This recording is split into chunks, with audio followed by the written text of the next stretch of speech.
He started the draft getting your former quarterback, Joe Burrow, number one. We knew that. But then the next question was, where is that next quarterback going to fall and who's going to do it? And all the chatter before this was, look, the LA Chargers, the Miami Dolphins are in position to grab a quarterback, and they started the run. And it was the Dolphins at 5, and they went with Tua. So when that pick came in, what was your initial reaction?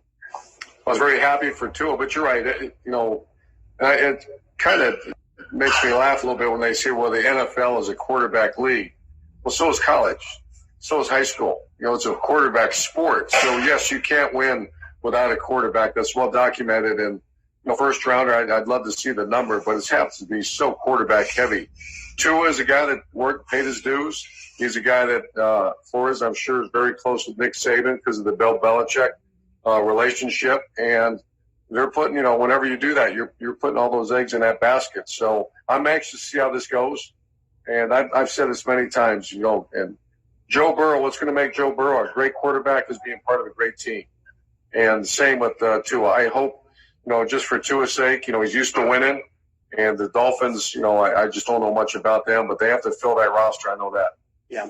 So just minutes after Miami selected Tua, the run on QBs, as we predicted, happened. Justin Herbert, the Oregon quarterback, goes next to the LA Chargers. And Herbert's a guy that you and I saw a lot last season playing in the Pac-12 on Fox Sports. And he had a lot of moments that would make you go, ooh, this guy, I get it, why everybody's talking about him as a top 10 pick. But then there was always kind of this lingering conversation about a young talent that maybe didn't have the leadership skills that everybody was hoping for in a talent that you would be investing that much money in? Yeah, I've asked that question many, many times because you're right. You watch him throw and you watch his physical stature and what he has to offer, and you're like, wait a minute, what people kind of just – I kept hearing that as well. But the more research you do, I don't know if I believe that. And even one of our colleagues, Joel Klatt, said he wouldn't take him that early. And so I think, I'm very high on him.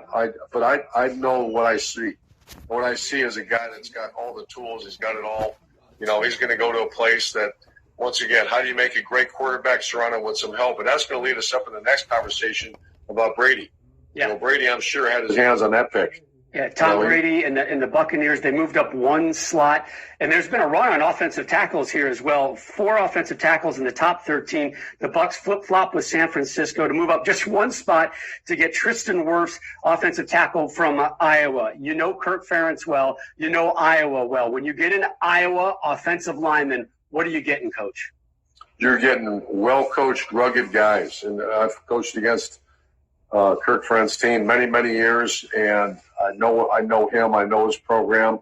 Great respect for his program, especially they're a offensive line driven program. There's many, many of them in the NFL. I've watched this guy up close. He's a giant, and but I go back to just they have good. I'm actually down here in Southwest Florida, and the energy for Tampa Bay with Gronkowski and now Tom Brady. To me that's a great pick. They have good skill. I've actually done some homework on Tampa Bay ever since this all happened to see what he's going to be playing with. They have some very good players. And obviously, whenever you start talking about paying the kind of money they're going to pay for that offensive tackle, Tom had, or at least I don't know if he had his hands in that, but they're thinking about how we're going to protect this franchise player, the best quarterback in the NFL. It's been a while since the Buccaneers have been must-see TV. You got to go back to the all-star Derek Brooks, John Lynch, Warren Sapp type days. And boy, that buzz is alive and well, not just in Tampa, not just in Florida, but across the United States. Urban Meyer, as always, thanks, buddy. You and I will be back here a little bit later. Again, more NFL draft coverage still coming your way across all of our Fox Sports digital platforms.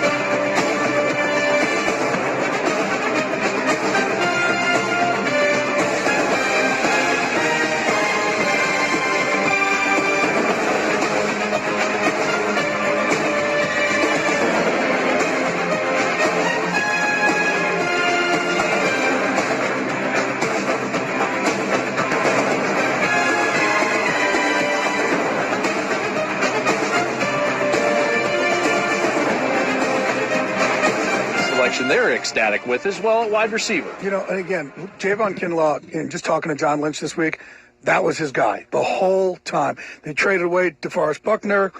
They picked up, obviously picks there and cap space, if you will. And this was the guy that they had targeted the entire time. I told you beforehand, people thought they were going to go offensive tackle, but no, they've been in trade talks for Trent Williams, but also they have Joe Stella there. But Kinlaw was the guy they had pegged this entire time. They ended up getting him. I love him. I really do. Now, he was a junior college guy that came in. He was a bit overweight, had to shed about 40 pounds, San Francisco mold. And 1,000,000%. And then, look, you just said it, too, because the next few picks, okay, they're in a receiver. They never thought Falcons, this guy would be here. Atlanta Falcons been trying to trade up for a cornerback the whole time. There's only one left. He's going to end up being the Dallas Cowboys will open for a cornerback or a pass rusher. They're going to be there. This draft ends up being, again, there's been no smoke screens. No. Listen, no smoke screens. And this is not even like the texting. I'm like, this is not.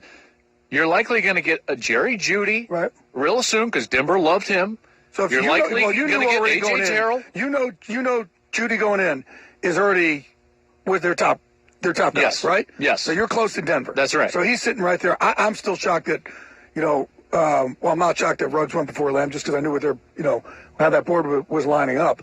But I think, again, if you left the combine, none of us would sit here and go, man, it would go Ruggs, Jeudy, then a guy like Lamb. I think Jeudy was their target. Right. A.J. Terrell is still there. Right. The Falcons have to be ecstatic. Yeah, because there were three corners in this league, and that was the remember one. I told you they were trying to trade all the way up for Chase Young, but they also were thinking, man, do we trade up for an Okudah? Do we trade up for Simmons, who could play safety? But if not, if all those guys are gone, we're going to have to trade up for Terrell. And they thought they're going to have to trade up for him. And again, they're sitting there at 16. If Denver goes with the receiver that you were talking about, then there's Terrell sitting right there. They end up not having to trade for him. And Dallas doesn't have to trade and would potentially get Caleb Von Chasen from LSU. And they like the corner. Guys. They like the pass rusher. They like the corner. Absolutely. It's fascinating to me, Peter, as you see this playing out. Did you ever think it would go, quite frankly, this smoothly? It's not, though. It's gone very unorthodoxly as far as the order goes. Tackles have gone out of the order that most people are projecting, and I know the teams have different boards. The receivers, for it to go Ruggs, Jeudy, and then Lamb, who hasn't been drafted yet, very surprising.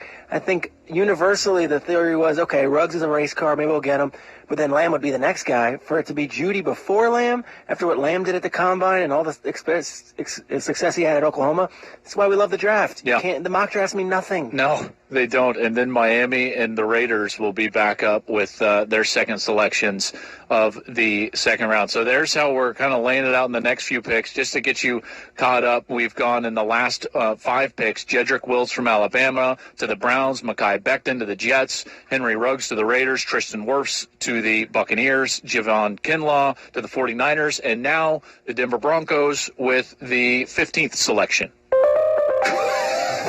With the 15th pick, the Denver Broncos select What's up? Jerry Jeudy, wide receiver, Alabama, 6'1", 193 pounds.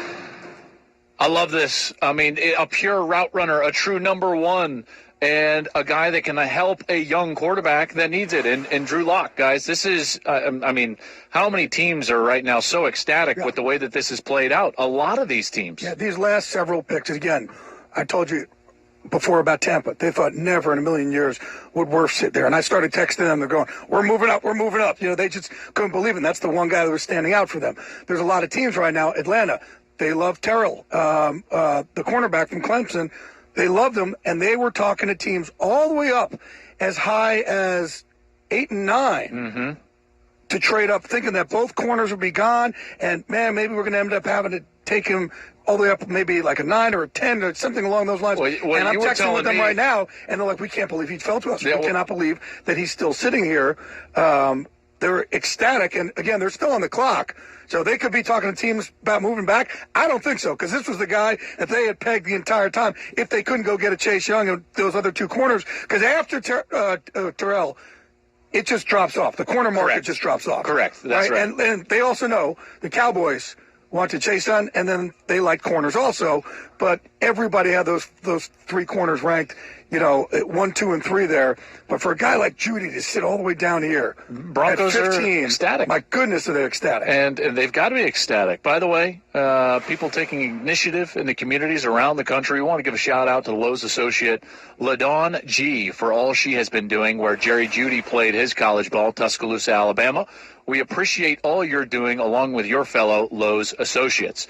Peter, Jeudy is a route running machine. He's technical. He's clean at the top of his break. He creates space. The one thing he has, I don't want to say struggled, but there had been times when he's been inconsistent catching the ball, but he doesn't have the drops, right? Like it's not that he's poor in that area. That's just the one area that he doesn't excel in. I think Denver's going to be ecstatic with him, in particular as a route runner for Drew Lock. Well, look what you got. You got Drew Lock now. You got Cortland Sutton. And you got Noah Fant. And now you've got Jerry Jeudy. There's no excuse anymore for the offense. Like, you've got all the talent, especially the young talent.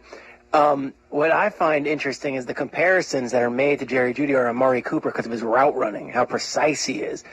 This, to me, is a home run at 15. It would have been a home run if it was Lamb. It would have been a home run if it was Ruggs. It'd be a home run at 5. Exactly right. The wide receiver, for Lamb to be on the board at 16, and Jay, if you're saying Atlanta's not considering him because they already got Julio and Calvin Ridley, and they're a pegging cornerback this whole time. If they couldn't get Chase Young, they were going corner. They wanted Okudah. They loved Terrell. How many different ways can I say his last name? I don't know why I keep doing that. Right? I think I'm doing the Terrell Davis, Terrell Owens. Terrell. I'm not sure I have them right. But this is, again, teams who, like we talked about, Steve Kahn, love Simmons the whole time. We're like, man, if this guy actually fell to us, it would be great. We talk about Atlanta. Man, if there's no way that Terrell's going to be there, if he fell to us, we'd be ecstatic. It would be crazy. And that's what's happening with C.J. Henderson with the Jacksonville Jaguars. And not so sure he's going to drop. The Carolina Panthers with Brown dropping to them, going, could this actually happen? Actually happened. Drop down to them. There are so many of these guys who got their first choice that weren't expecting